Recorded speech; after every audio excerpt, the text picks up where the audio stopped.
welcome again, and I'm turning this over to Lynette. Thank you so much. Thank you, Joy, and good afternoon to everyone.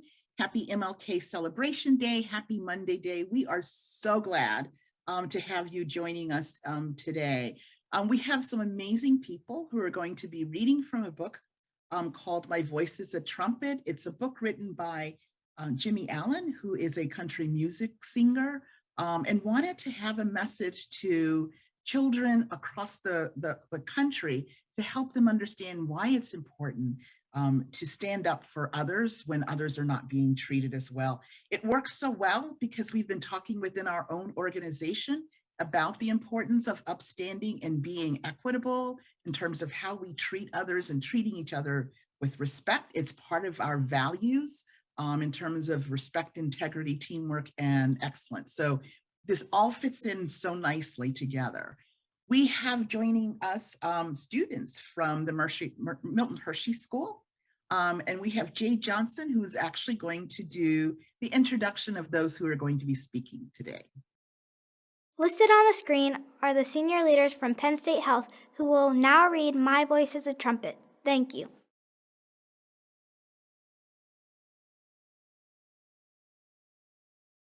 Great, and hopefully everyone can hear me. I'm going to start with the first 2 pages, then the rest of the team will go on after me.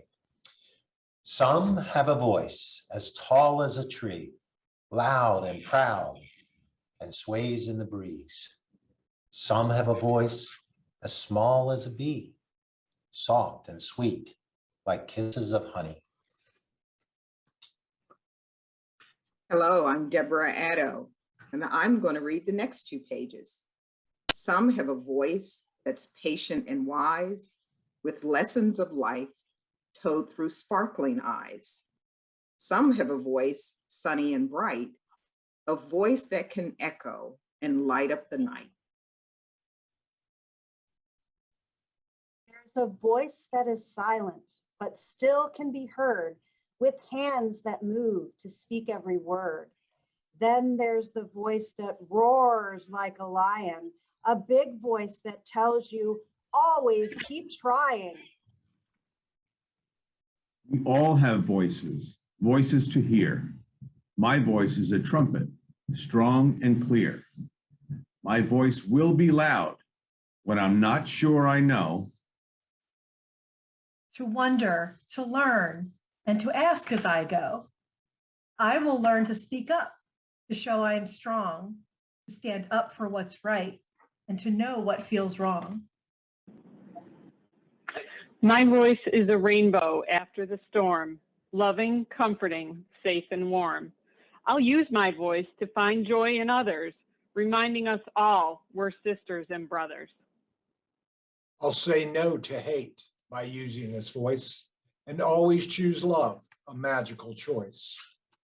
Voices are powerful and together they're strong, like the musical notes of a beautiful song. How will you use your voice? That's the question. And on today's such a strong day of remembering Martin Luther King, it has been very interesting to think about and reflect how we have used our voice over a course of time. What does it mean to me? You know, as we talk about injustice, inequality, and where we are today, I look back and think about all of the people who paved the way for us to think about how we use our voice in different manners. And I think that if we continue to go back and challenge and make sure that we are all, our voices are all important and wonderful.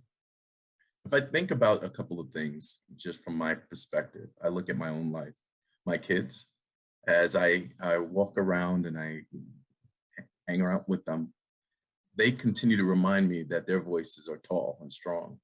You know, I'm a little older and I learned things when I was younger, but it's interesting that always be reminded, I'm always reminded by my children that there's things that I need to continue to learn.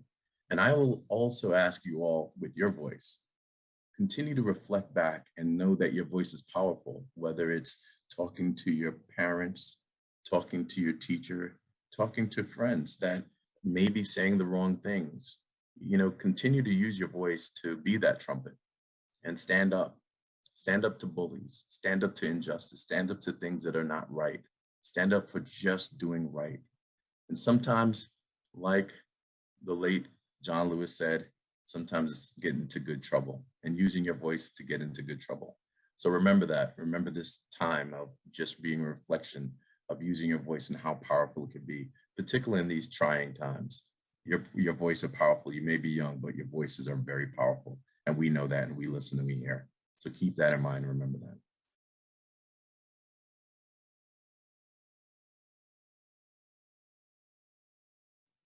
Lynette? Thank you, Cletus. Paula, how about you? So I was going to echo what Cletus was saying. I think it's really important, even though we all get caught in difficult situations and certainly sometimes uncomfortable situations with friends, with family. And so if you're not sure, definitely reach out to a trusted friend, an adult, one of your parents, someone that you can rely on, that you feel comfortable to go and have that safe conversation so that you can learn. I know I continue to learn every single day.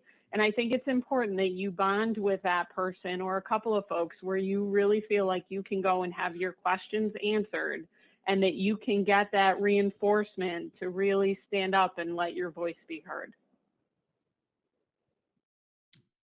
Thank you. Don, what's your perspective on this?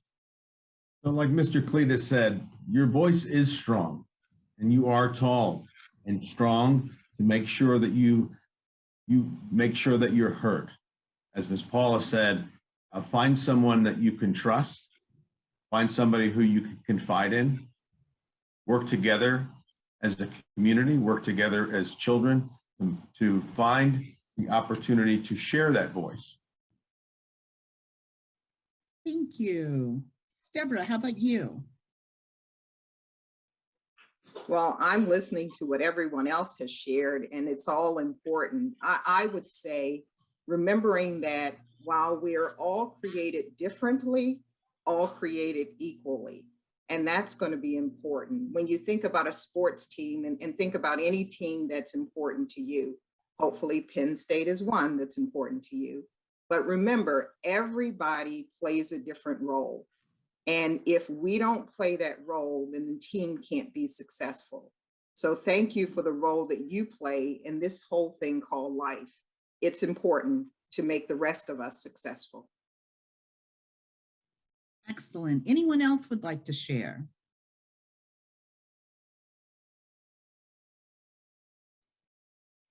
We have Lynette, Yes. if I can just say quickly, I Absolutely. love the message in this book, and I hope all of you listening do as well. I happen to have about an 18-month-old grandson, so I am fortunate to be able to read books to him when he goes to bed in different times. And I just really, really love the message of this book. And it's so important, as everybody said, that it doesn't mean when we say your voice is loud that you have to scream, which he likes to do a lot.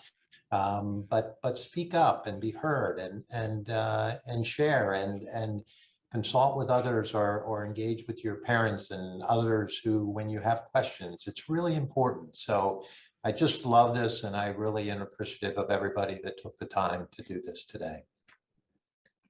Thank you, and I say the same. And so now we have some students from Milton Hershey School who are going to share their perspectives about standing up for others and equity and equality and just justice for others. So Joy, can we hear from the students now?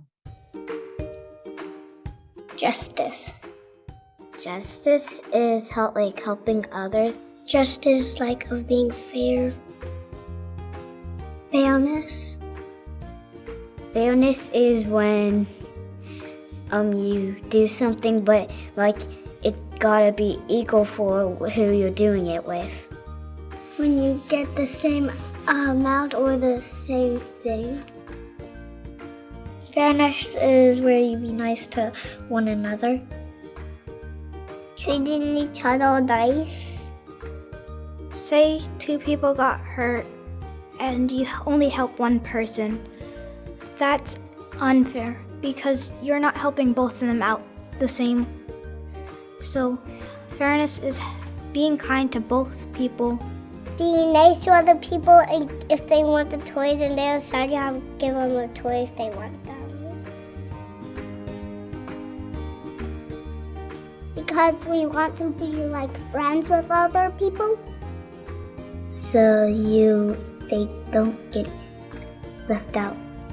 The world wouldn't be a good place if you're not fair. Because if fairness wasn't important, people wouldn't be being fair. They would just be taking things. You could make it fair by like helping them work it out and everything. It was like when I'm playing Uno, you gotta be fair for that game because everybody gets 7 cards at the beginning, so you gotta be fair.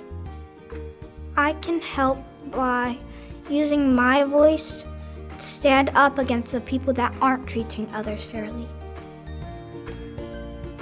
When I helped someone out, was helping someone and I was doing someone's chore because they weren't there, and that felt like I was helping them, and it felt really good. When someone at nighttime was scared of my still home, I gave them one of my stuffed animals. They both wanted the same thing, and I just gave one of them one of mine. His was broken, so I gave him one. So I helped her feel happy. When I help somebody else, they feel happy.